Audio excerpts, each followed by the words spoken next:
Hello students, मैं हूं पीयूष सिंह और केमिस्ट्री लर्नर में आपका स्वागत है। आज हम आपके सामने एक बहुत ही इम्पोर्टेंट और ऐसा टॉपिक लेकर प्रेजेंट हुए हैं जो कि अभी जो कि हम लोगों को पता है कि एग्ज़ाम्स आने वाले हैं और बोर्ड में 11th और 12th स्पेशली 12th क्लास के बच्चों को जब वो ऑर्गेनिक केमिस्ट्री कर रहे होते हैं तो ऑर्गेनिक केमिस्ट्री में उनको ये प्रॉब्लम आती है कि जैसे सपोज कभी कन्वर्जन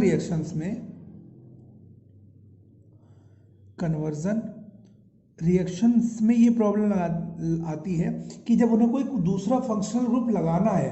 जैसे सपोज करिए आपको इंट्रोडक्शन में कि जैसे कोई रिंग है और रिंग के ऊपर यहाँ पर इस पोजीशन पर उन्हें NO2 लगाना है।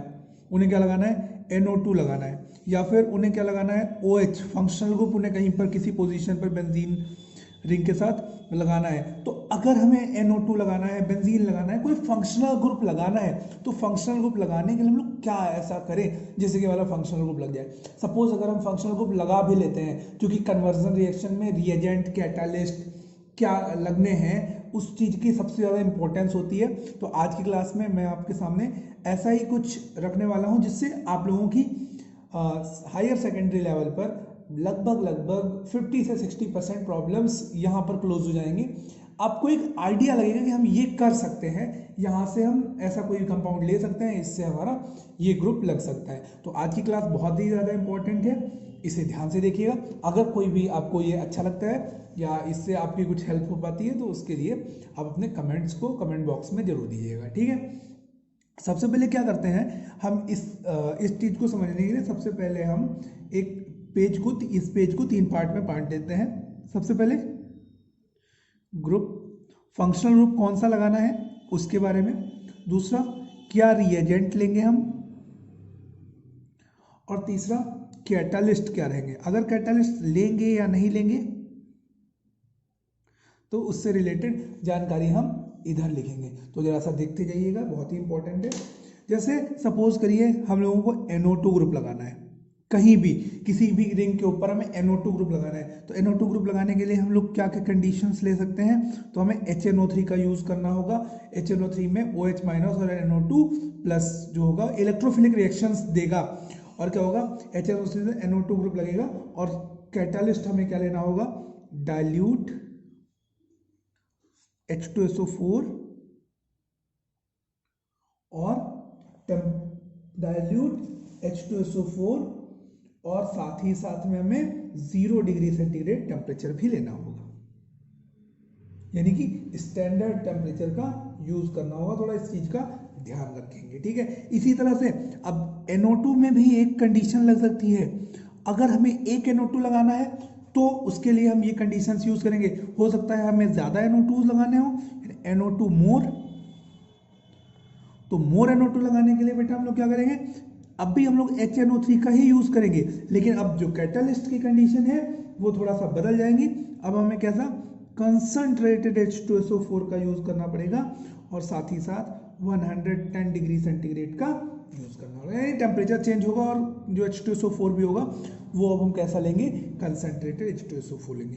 इसी तरह से अगर हमें सल्फोनिक ग्रुप लगाना है SO3H, तो SO3H के लिए हम लोग क्या कर सकते हैं बेटा? H2SO4 का यूज करते हैं एज अ रिएजेंट और साथ ही साथ 100 डिग्री सेंटीग्रेड टेम्परेचर का यूज करते हैं। ध्यान रखेंगे इस चीजों को, कहीं भी इनका कोई कन्वर्जन होगा तो हम ये दो कंडीशंस ले लेंगे, इससे हमारी रिएक्शन क्या हो जाएगी? प्रोसीड कर जाएगी। हो सकता है हमें CH3 ग्रुप लगाना है, हमें टॉलुइन बनाना है या इसी तरह का कोई कंपाउंड। यहाँ पे हमें CH3 की रिक्वायरमेंट हो रही है प्रोडक्ट में, जिसे रिएक्टेंट दिया हुआ प्रोडक्ट में हमने देखा कि CH3 लग रहा है।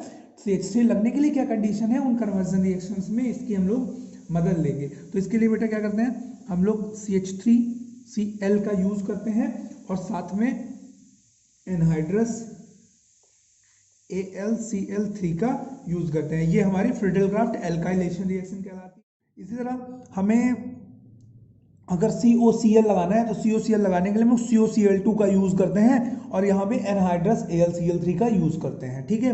इस तरह अगर हमें COCH3 लगाना है तो हम COCH3 की लगाने के लिए क्या करेंगे? CH3 COCl का यूज करेंगे और यहाँ भी कंडीशन एनहाइड्रस AlCl 3 की ही करेंगे। ये रिएक्शन है हमारे फ्रिडल-क्राफ्ट एल्काइलेशन और फ्रिडल-क्राफ्ट एसाइलेशन रिएक्शंस हो गए। इस तरह की रिएक्शन एग्जाम में पूछी भी जाती हैं और इम्पॉर्टेंट भी रहती हैं। ठीक है, देखेंगे इसे कैसे करना है। अब सबसे इंपॉर्टेंट रिएक्शन यानी हैलोजनेशन रिएक्शन की बात आती है। अगर हमें हैलोजन X लगाना है, यहाँ पर मैं हैलोजन में एग्जाम्पल भी ले रहा हूँ, जैसे हमें क्लोरीन लगाना है तो क्लोरीन सबसे पहले देख लेते हैं। अगर हमें एक क्लोरीन लगाना है तो एक क्लोरीन लगाने के लिए हम लोग क्या करते हैं, Cl2 गैस यानी हैलोजन गैस लेते हैं, साथ ही साथ मेटल प्लस डार्कनेस का यूज करते हैं। ठीक है, मेटल प्लस डार्कनेस का यूज करते हैं। साथ ही साथ अगर हमें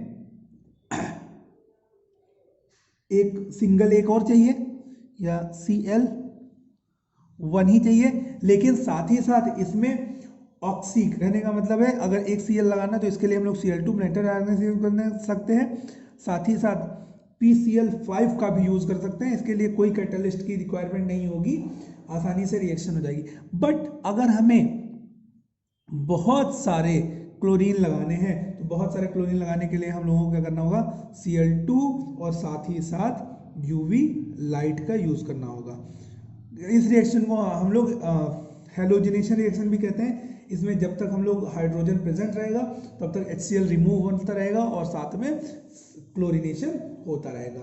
ठीक है, तो ये हमारी कुछ रिएक्शनें हुई। इसको आगे देखते हैं, आगे भी कुछ चीज़ें हो सकती हैं। जैसे हमें कहीं पर NH2 लगाना है यानी एमीन लगाना है तो इसके लिए हम लोग NH3 यानी अमोनिया गैस का यूज़ करते हैं और कंडीशन साथ में CuCl2 और टेम्परेचर 250 डिग्री सेंटीग्रेड तक का टेम्परेचर लेते हैं। इसी तरह अगर हमें कहीं फंक्शनल ग्रुप OH लगाना है बेंजीन रिंग पे तो हम क्या कर सकते हैं, NaOH यानी सोडियम हाइड्रोक्साइड का भी यूज़ करते हैं और कैटालिस्ट में ZnCl2 और 350 डिग्री सेंटीग्रेड टेम्परेचर का यूज़ कर सकते हैं। तो ये सारी हमारी रिएक्शनें हो गई। इसी तरह से अगर किसी बेंजीन के ऊपर हमें ऑक्सीजन लगाना है, मीन्स दैट ऑक्सीडेशन कराना है, तो एक ऑक्सीजन लगाने के लिए हम लोग क्या कर सकते हैं, यानी कि एक बार ऑक्सीडेशन एक जगह पर तो हम लोग क्या करेंगे, K2Cr2O7 प्लस H2SO4 का यूज़ करेंगे और कोई भी कैटालिस्ट यूज़ नहीं करेंगे। इसी की कैटालिस्ट के प्रेजेंस में ऑक्सीडेशन प्रोसीड हो जाएगा। अगर हम लोगों को डबल ऑक्सीडेशन कराना है यानी कि दो प्लेसेस के ऊपर, तो दो प्लेसेस के ऊपर ऑक्सीडेशन या ऑक्सीजन लगाने के लिए क्या करेंगे, तो यहाँ पे CrO2Cl2 और प्लस CCl4 की प्रेजेंस में रिएक्शन कराएंगे। यहाँ भी कोई रिएजेंट कोई भी कैटालिस्ट नहीं लेंगे। इसी तरह से अगर ऑक्सीजन का नंबर बढ़ाते जाए हम लोग, यानी कि एक तो अब क्या हो जाएगा, ऑक्सीजन कितने हो जाए, 3 हो जाए, तो 3 के केस में हम लोग क्या करेंगे बेटा, 5%, ये थोड़ा ध्यान रखेंगे, ऑक्सीडेशन रिएक्शन बहुत ज़्यादा इंपॉर्टेंट रहती हैं, तो क्या करेंगे 5% KMnO4 का भी यूज़ करने पर हमें ऑक्सीडेशन मिल जाएगा। यहाँ भी कोई कैटालिस्ट नहीं लेना होगा।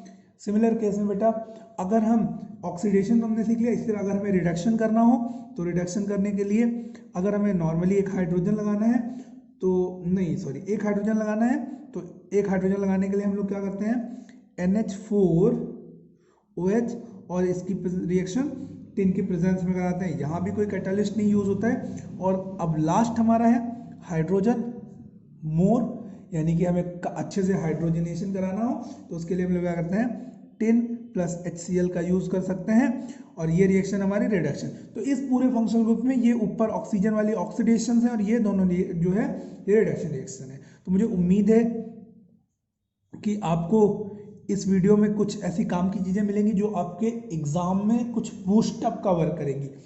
और इससे रिलेटेड जो भी चीज़ें आपको अगर कोई क्वेरीज होती हैं तो आप पूछ सकते हो। मैं कोशिश करूँगा कि इसी तरह की वीडियोज़ आपके लिए लेकर आऊँ जिससे एग्ज़ाम में आपकी कुछ हेल्प हो सके। Thank you students.